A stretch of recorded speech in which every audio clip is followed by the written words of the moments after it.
How could you be so self-centered? Greetings. Happy Friday to you. It's Deborah. I hope you're doing well. And I feel incredibly passionately about this topic. So I wanted to share with you something that hopefully will blow your mind this weekend and help you shift the way you look at contribution. So I don't know about you, but I was raised in a highly religious home. And one of the main tenets that we learned was to put God and others before yourself. And so it was drummed in me to be selfless and to give and to put yourself last and to do as much as you could to serve others in every way imaginable. And there's so much good from that I learned. Definitely the opposite of a me first attitude.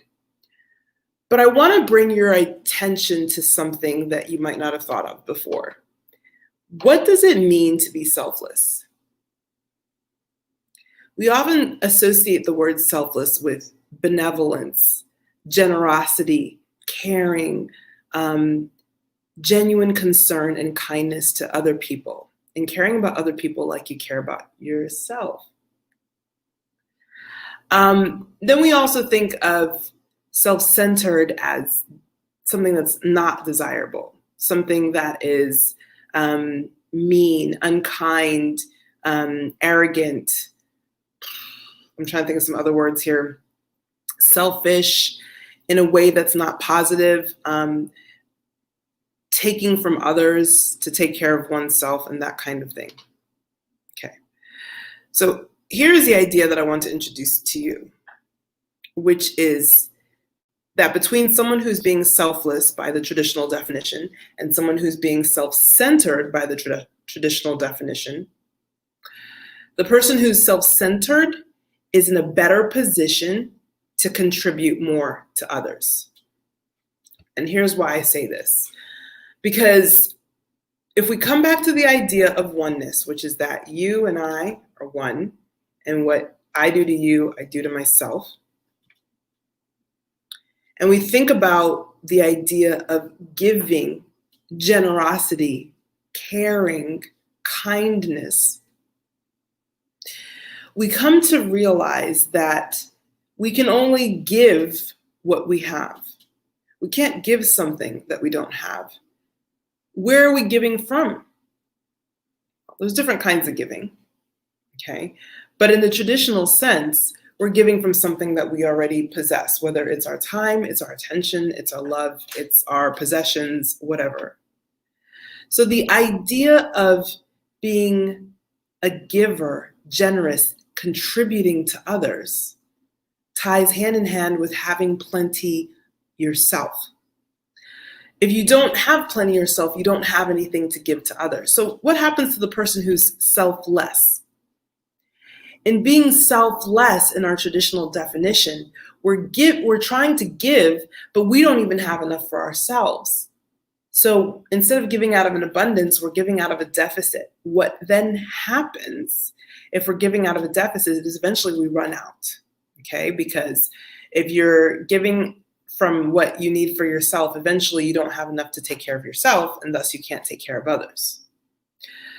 Now, this in itself might not be so foreign to you, but here's the piece that I want you to really think about. There's a difference between being selfish or putting yourself first and being self-centered.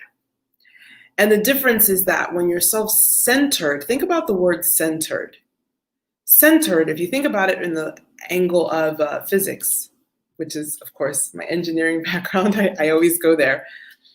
When something is centered, it has like if I think about like a center of gravity in gymnastics or an object that's moving, and if wherever its center is, that means that it won't topple over, right? So if you think about like a car is a little bit safer than an SUV or a truck because its center of gravity is closer to the ground, so it's less likely to topple over.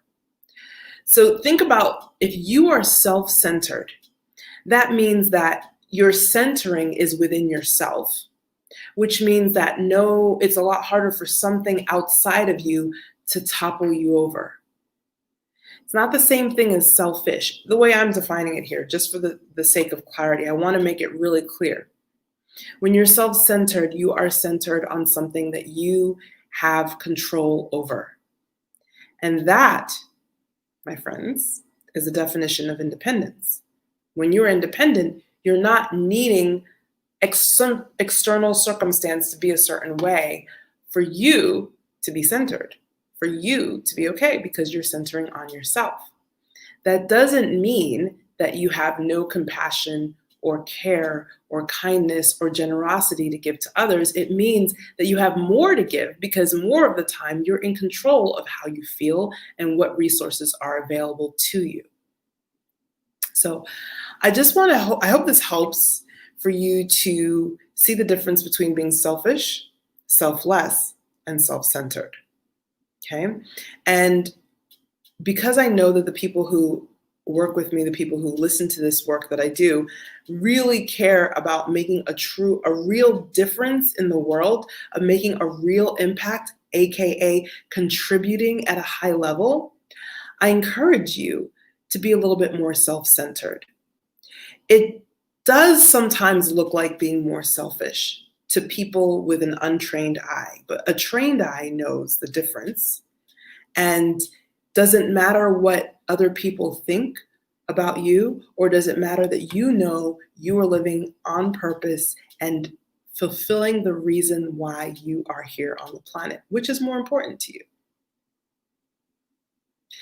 I want to also talk very quickly about self-care, because this is something that I hear often when people are in giving positions. So whether they're caregivers, they're teachers, they're parents, they're whatever it might be, someone who is often giving to others, the advice that we often get is to make sure that we prioritize self-care.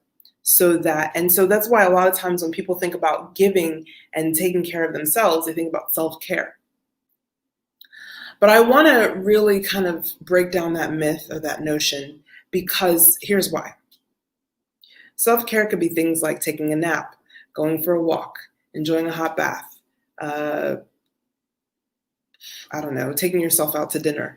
And all of those things are absolutely important, and they're great, and one should do them. I absolutely encourage and support you taking care of yourself, self-care.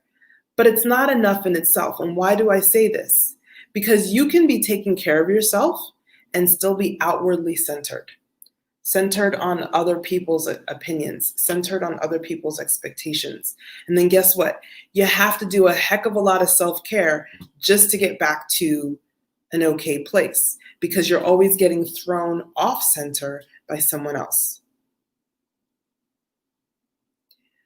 On the flip side, when you understand and you're clear that you have the ability to center yourself, and you know how to do that, self-care will still happen automatically, but it will no longer be in reaction to external circumstances. It'll just be because you just love taking care of yourself. It'll feel different. Okay, so it's still very important, but it's not enough to just practice self-care. You practice self-care when you center on yourself naturally, but you don't necessarily center on yourself by practicing self-care. They're not the same. So I hope all these self phrases you have a different perspective on them now. I hope this is helpful for you. Let me know in the comments what your thoughts are about being selfish, self-centered, self-caring, or selfless.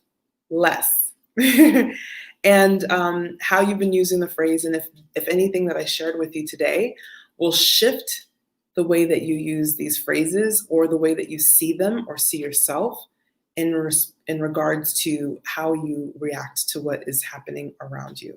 All right. That's it for me. Enjoy your weekend. Much love. Bye.